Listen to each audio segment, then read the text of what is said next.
pessoal, me chamo Júnior e hoje a gente vai continuar o nosso curso de parasitologia e vamos falar sobre Schistosoma mansoni e a esquistossomose, que é justamente, né, a doença que é causada por esse euminto.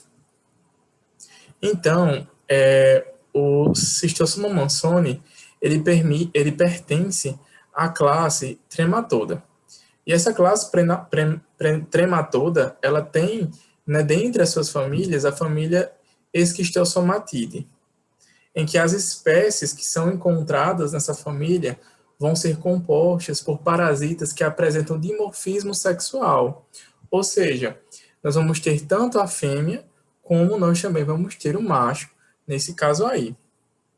Além disso, se apresentam como parasitas que vivem na região dos vasos. O Schistosoma mansoni, ele é o causador da esquistossomose mansônica, que é justamente a esquistossomose que nós temos aqui no Brasil, tá certo? Mas nós temos outros tipos de esquistossomose, e o agente etiológico, ele provavelmente ele chegou no Brasil por meio dos navios negreiros.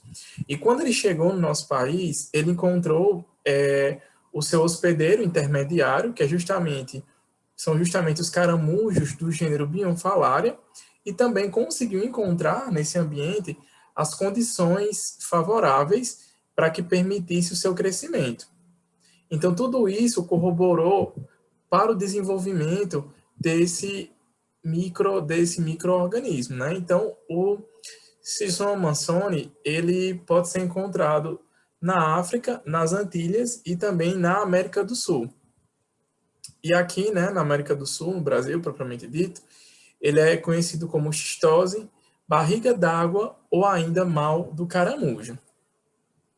Do ponto de vista morfológico, nós vamos ter várias formas, né, várias fases desse parasita. Então, a gente vai ter o adulto, macho e fêmea, a gente vai ter o ovo, a gente vai ter o miracídio, os esporocístios e também vamos ter ainda as cercárias, que a gente vai falar aí sobre cada um desses.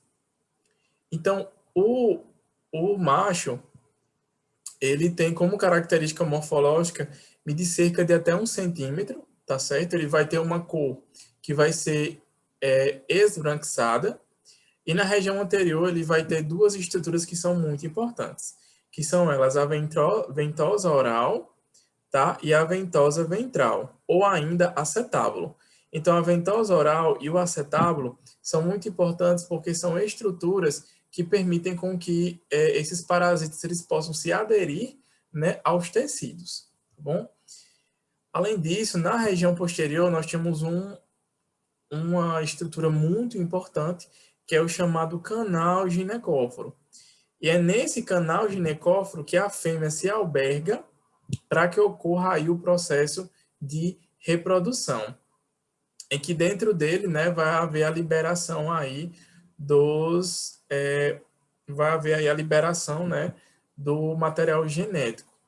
Além disso, nós temos também o seco único e também temos o poro genital, né, que é por onde os espermatozoides vão passar e depois vão entrar no canal ginecóforo propriamente dito e permitir com que haja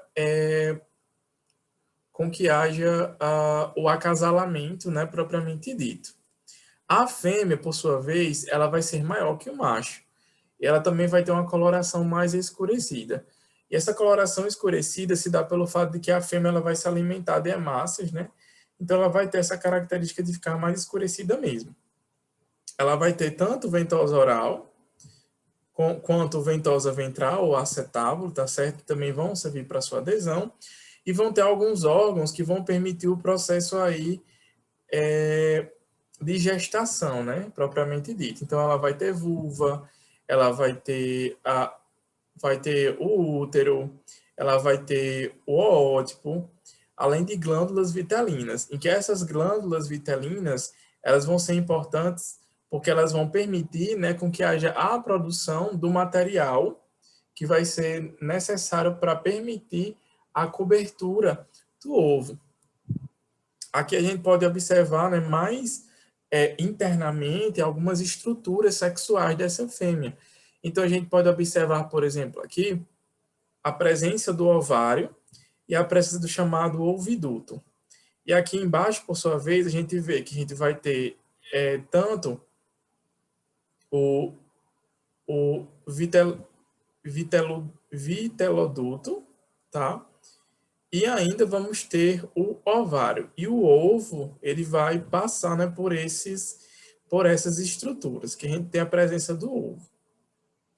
O casal, por sua vez, eles conseguem, né, sobreviver até 5 anos. E aqui a gente tem uma cena que é lindíssima, né?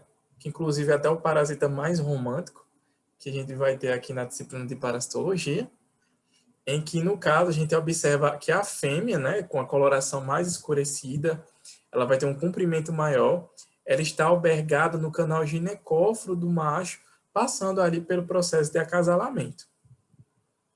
O ovo, né, por sua vez, que é justamente o fruto desse acasalamento, fruto desse amor, né, ele vai medir 150 micrômetros de comprimento, ele vai ser oval, mas o que o torna realmente característico para a gente conseguir ver na microscopia é justamente a presença dessa estrutura, que é chamado de espículo lateral. Então, esse espículo, ele vai ser importante tanto para a gente conseguir identificar, como esse espículo também vai ser importante para a fisiopatologia da doença, que a gente vai falar um pouquinho mais adiante. Além disso, nós temos o miracídio, que ele vai ter cerca de 180 micrômetros de comprimento por 64 micrômetros de largura. Ele vai ter o corpo dele cheio de cílios, né, que vão permitir justamente a movimentação. Ademais, eles vão ter glândulas de penetração, tá?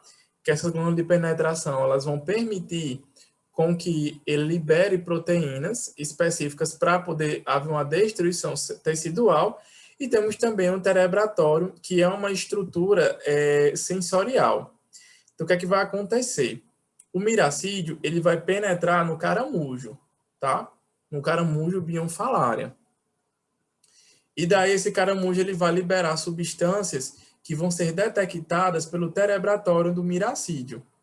Uma vez que o miracídio detecte essas substâncias liberadas na água, ele vai até o caramujo. Chegando lá, ele vai liberar, né, essas proteases que vão permitir com que haja destruição do tecido, né, de parte do tecido desse caramujo, vão permitir a penetração desse miracídio, que vai se desenvolver lá dentro em esporocisto 1, 2 e 3, tá, pessoal? Além disso, né, depois desse processo, desses esporocistos, quando nós estamos no segundo grupo de esporocistos, eles podem produzir cercárias ou podem ainda produzir os esporocistos, os terceiros esporocistos.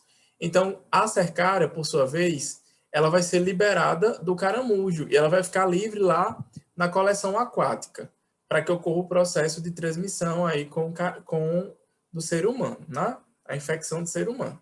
Ela é quem vai promover a infecção, sendo assim. Então, essa cercária, quando ela entra em contato com o indivíduo, ela também vai liberar proteases, que ela vai ter presentes aqui nas chamadas glândulas de penetração. Então, ela vai liberar essas proteases e, consequentemente, vai causar o que? A destruição tecidual, a destruição tecidual da pele, né, daquele indivíduo. Então, geralmente, acomete as pernas e os pés, porque é justamente essa parte mais baixa do nosso corpo, as nossas extremidades inferiores, né, que acabam entrando em contato maior com a água. Além disso, outras características importantes dessa cercária é que ela vai ter a cauda bifurcada, que vai ser uma estrutura que vai ser bem interessante para a gente identificar. Além disso, ela vai ter ventosa oral, ventosa vental, vai ter alguns ductos da glândula de penetração, vai ter seco, glândulas de penetração propriamente dita, e também vão ter a presença de primórdio genital. Quando essa cercária, ela libera, né, essas proteases e ela entra em contato com o indivíduo, o que acontece? A sua região, né, essa região superior, vai entrar em contato com o tecido e ela vai perder a cauda, né? Então, ela vai se tornar aí de esquistossômo. Então, esses esquistossomos, por sua vez, eles vão entrar, né, na corrente sanguínea, eles vão chegar no coração, no pulmão, e daí eles vão migrar em seguida para a região para a região dos hepatócitos, né, para a região do sistema porta. Então eles vão para a região do fígado, tá? E nos vasos, né, que compõem essa região do fígado, eles vão se tornar adultos propriamente dito, como a gente vai ver no ciclo biológico. Então, os vermes, o ciclo biológico, né, os vermes adultos, eles vão estar localizados lá na veia mesentérica inferior, que é justamente essa veia aqui, que ela vai ser uma veia que vai estar presente nesse sistema porta. E aqui, né, o macho e a fêmea vão estar juntos, acasalando, e a fêmea, ela vai, né, após ter sido fecundada, ela vai começar a fazer a postura de ovos, que pode ser de 200 a 400 ovos por dia. Depois disso, esses ovos, né, eles vão ter um período aí de maturação, de até uma semana na luz intestinal, e de 5 dias em fezes sólidas e de 1 dia em fezes diarreicas, e assim como também uma semana no meio ambiente, tá certo? Além disso, né, como é que os ovos, eles saem daqui e conseguem chegar aqui, né, na região do lumen intestinal. Então, tem várias situações que permitem com que esses ovos, eles possam chegar a essa região. A primeira seria devido à questão de reações inflamatórias. Então, essas reações inflamatórias, devido ao acúmulo de ovos na região intestinal, vai causar todo um processo de destruição de destruição tecidual, permitindo que esses ovos eles já consigam ir danificando esse vaso. Uma outra característica é que a fêmea ela coloca um ovo, depois outro ovo, depois outro ovo, depois outro ovo. Então vai um ovo atrás do outro, que é chamado de bombeamento. Essa grande quantidade de ovos vai conseguindo perfurar o vaso, fazendo com que os ovos eles vão até a região do lumen intestinal.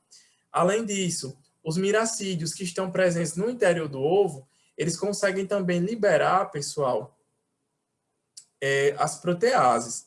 Então, liberar essas proteases também vão conseguir estar destruindo o tecido. Ademais, a questão da presença do macho e da fêmea no vaso faz com que o vaso ele se alargue. Então, a gente vai ter o adelgaçamento da parede do vaso. Além disso, na região intestinal propriamente dita, a gente vai ter a passagem constante de fezes. E essa passagem de fezes faz com que ocorra um processo de descamação epitelial, deixando esse tecido mais sensível. Então, isso também contribui. E, por fim, né, esses ovos eles vão conseguir chegar aí no lumen intestinal propriamente dito. Então, pessoal, a gente já viu, né, mais ou menos um pouco desse ciclo biológico. E agora a gente vai ver com a quantidade menor de detalhes de forma mais sintética, né? Então, o indivíduo que está contaminado, ele vai e defeca, né, em locais, em coleções aquáticas, que podem ser rios, podem ser lagoas, qualquer local, né, que tenha água doce. Então, eles vão defecar nesses locais. Quando eles defecam, eles liberam os ovos. O ovo, quando alcança a água, ele eclode e libera o miracídio. O miracídio, usando o seu terebratório, ele vai conseguir identificar as substâncias que são liberadas pelo caramujo bionfalária. Daí ele vai penetrar, tá certo, nesse miracídio, e após penetrar nesse miracídio, nós vamos ter a transformação do miracídio em esporocistos. Esses esporocistos, eles são células, né, que estão em constante divisão, tá? Então, daí a gente vai ter a formação dos miracídios, que vão continuar se formando, a gente vai ter os segundos miracídios, e em seguida, esses miracídios, eles vão se transformar, desculpem, pessoal, esses esporozoítos, tá? Eles vão se transformar em esporozoítos 2, esses segundos esporozoítos vão formar terceiros esporozoítos, ou então irão formar as cercárias. As cercárias, Uma vez que estejam formadas, elas irão sair, né, do caramujo e vão para a água. Daí essa cercária, por sua vez, ela vai começar a buscar, né, uma pessoa, um hospedeiro, para poder parasitar. Quando ela encontra o ser humano, ela vai liberar proteases que vão destruir o tecido e essa região superior aqui da cercária vai conseguir penetrar, enquanto que ela perde essa região mais posterior, o que forma o esquistossômulo. Esse esquistossômulo, por sua vez, ele, ao penetrar no tecido subcutâneo, ele vai para vasos cutâneos até alcançar a circulação e migrar para a região do coração. Chegando no coração, ele passa pelo coração, pelos pulmões, pelo coração esquerdo e vai lá para o sistema porta. E lá no sistema porta, esse esquistossômulo vai passar por até 30 dias, vai haver o processo de acasalamento e vai haver o processo de ovoposição, que a gente já viu anteriormente, né? Que após eles colocarem esses ovos, alguns fatores vão fazer com que os ovos eles cheguem até o lúmen intestinal. Então, a transmissão da doença, basicamente, ela vai se dar por meio da pele, né? As cercárias, elas vão penetrar mais frequentemente nos pés e nas pernas, justamente por serem as localidades em que nós teremos mais contato com a água, tá bom? Além disso, o processo de transmissão ele vai ocorrer principalmente em horários em que vai ter a luz do sol e calor necessários, né, para que essas formas parasitárias possam, de fato, buscar ativamente o seu hospedeiro. E quais são os locais que isso pode acontecer, né? Então, eu falei que podem ser locais onde a gente tem água doce. Então, eles podem, né, infectar valas de irrigação, de hortas, açudes, reservatórios de água ainda local, onde as crianças brincam, né? Os pequenos córregos de água, enfim, outros locais, né, que se encontra a presença de água. Então, pessoal, a gente vai parar aqui nessa primeira parte e depois a gente vai continuar a parte da patogenia, na segunda aula sobre esquistossomose.